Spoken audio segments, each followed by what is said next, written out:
갈라디아서 2장입니다. 이 바울이 이제 1장에서는 이제 복음과 다른 복음을 이야기를 했죠. 그러면서 이제 다른 복음은 없다. 그리고 아라비아가 아니라 예루살렘이다. 이렇게 이야기를 했는데 2장에 와서 이제 예루살렘에 있는 이제 이제 사도들이 오늘은 유력한 자들 이렇게 나오는데 이 사람들하고 이제 어떤 관계를 맺고 있는지 이제 그거 한번 보겠습니다. 14년 후에 내가 바나바와 함께 디도를 데리고 다시 예루살렘에 올라갔나니. 자, 상당한 시간이 흘렀습니다. 이 14년은 언제 기점은 14년일까요? 예루살렘에 올라간 기점, 처음 올라간 그 기점인 것 같거든요. 그 처음에 올라갔을 때 회심했을 때 그때 올라갔을까? 회심하고 아라비아 강야 갔다 와서 나중에 예루살렘 갔잖아요. 자관 상당한 시간이 흘렸습니다. 그렇게 보면 어떻게 보면은 14년이 흘렸어. 10년이면 뭐 강산도 변한다 했는데 상당히 보면은 예루살렘 교회가 어느 정도 뭔가 이게 그 토대가 잡혀 있었던 것 같아요. 근데 여기 올라가서 이제 바울이 한번 봅시다.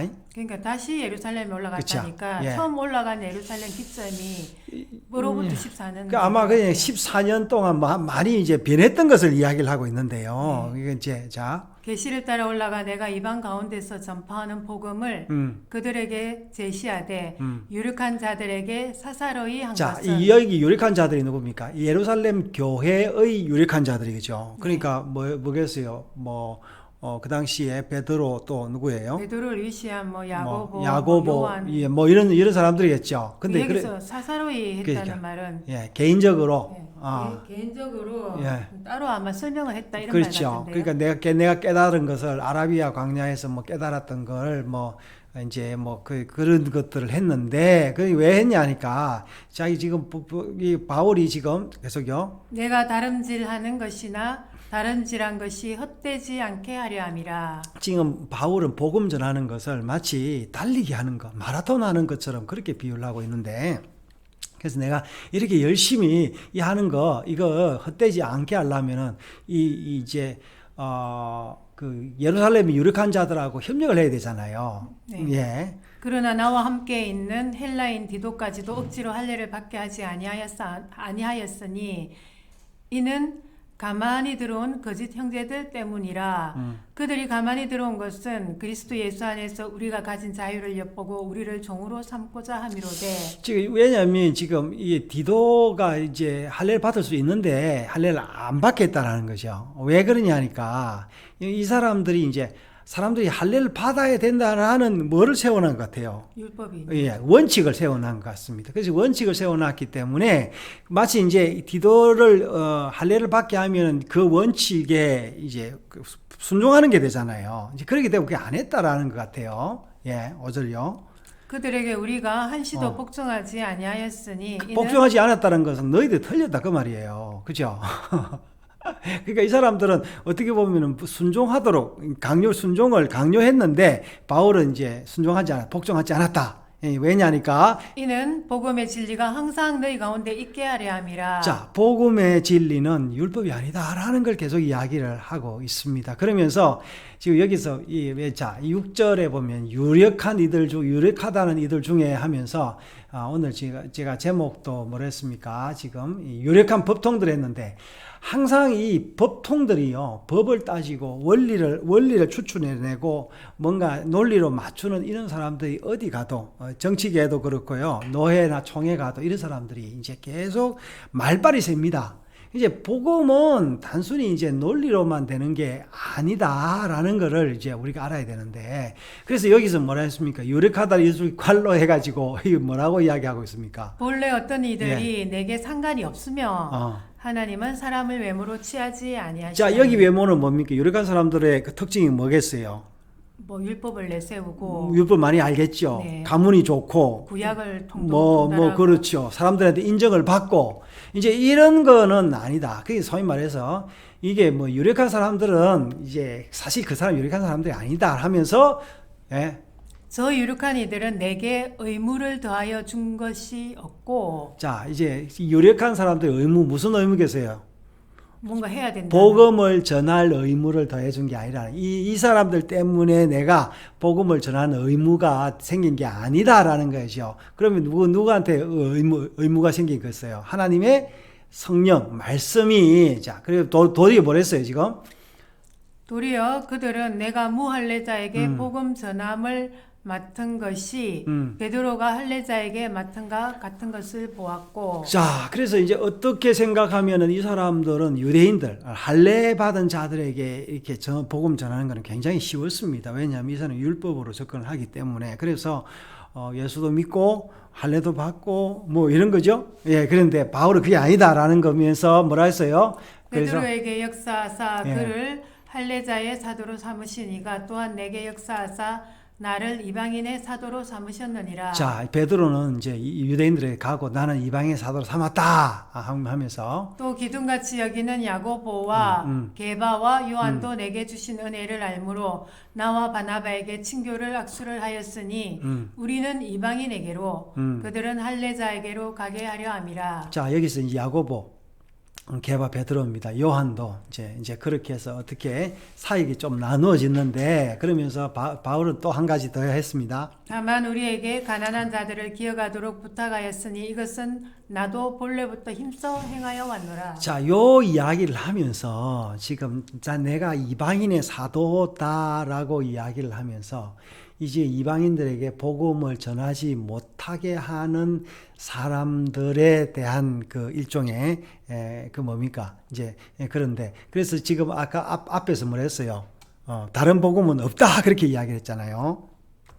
자, 아까 제가 여기 6절을 내가 지금 생각해 보니까 여기 조금 다시 좀 해석이 좀 필요한 것 같은데요. 지금 다른 번역에는 어떻게 되어 있습니까? 새번역 같은 경우에는 그 유명한 사람들은 나에게 아무런 제안을 하지 않았습니다. 자, 이제 좌우간 하여튼 뭐 이게 이제 유력한 사람들하고 자기는 다르다 이제 이런 이야기를 하면서 나는 지금 지금 뭐까지 그 뭐였어요? 부조까지 이제 구제까지 했다라고 하면서 이제 바울이 지금 뭐를 이야기를 하냐면요. 이제 이 이야기를 하고 있는데 이 지금 이 유력한 법통들이 이제 예루살렘 사람들이죠. 사도들이죠. 이제 그 어떻게 보면은 바울은 거듭난데 어떻게 보면은 외모로 봐서는 볼품이 없잖아요. 그냥 뿌리도 없는 것 같고 한때는 핍박자 있고 이랬는데 지금도 그렇습니다. 지금 우리나라 대통령 선거에서 당선된 사람이 법통이잖아요. 검찰총장 하던 사람이잖아요. 사람들이 이런 걸 좋아하는 거예요. 검찰총장이 나와서 그 사람들을 가둬놓고 뭐 복수하고 뭐 그러면은 뭐 잘 되는 것처럼 생각을 하는데 이제 사실은 이제 복음 전도도 이게 어떻게 보면은 뭐 법을 알고 율법을 알고 뭐 법대 나오는 그런 사람들이 목회를 잘 하느냐 그건 아닌 것 같아요. 오히려 진짜 바울같이 이제 한때 핍박자였던 이런 사람들이 잘하는데 그래서 이제 바울이 이제 요 이야기를 지금 이스라엘도 보십시오. 하나님이 약속을 주셨잖아요. 그 약속을 이루기 위하여 민족을 세우고 법을 만들었는데 그게 뭐죠? 그 법이 모세 율법이죠. 근데 이게 모세 율법은 뭘 했습니까? 우리로 하여금 죄인인 줄 알고 회개케 하라고 했는데 사람들이 그 법을 잘 지킴을 통해서 우리는 선민이다 이렇게 한 거죠. 그러니까 이 선민 사상 때문에 그 복음을 못 전한 거 아니에요. 왜냐하니까 저 개들에게 복음을 주면 안 되니까. 그 중세 때도 마찬가지잖아요. 로마 천주교인들은 이 평신도들은 이 성경을 읽으면은 성경이 이제 곡해돼서 더 오해할 수 있기 때문에 성경 해석도 안 해줬죠. 그래서 라틴어로 된 성경이 번역도 못하게 했어. 그래서 백성들은 미신을 섬기고 그 성경을 번역하는 사람들은 종교재판으로 죽이고 이제 이렇게 했는데 이제 바울이 지금 오늘 요 이야기를 이제 그럼 하면서 이 유력한 사람들을 어떻게 했느냐. 자, 이 11절 보겠습니다. 게바가 안디옥에 이르렀을 때에 책망받을 일이 있기로 내가 그를 대면하여 책망하였노라. 자, 이제 유력한 법통, 유력한 자들을 이제 책망을 하고 있는 걸 볼 수 있습니다. 네. 야고보에게서 온 어떤 이들이 이르기 전에 게바가 이방인과 함께 먹다가 그들이 오매 그가 할례자들을 두려워하여 떠나 물러가매 남은 유대인들도 그와 같이 외식함으로 바나바도 그들의 외식에 유혹되었느니라.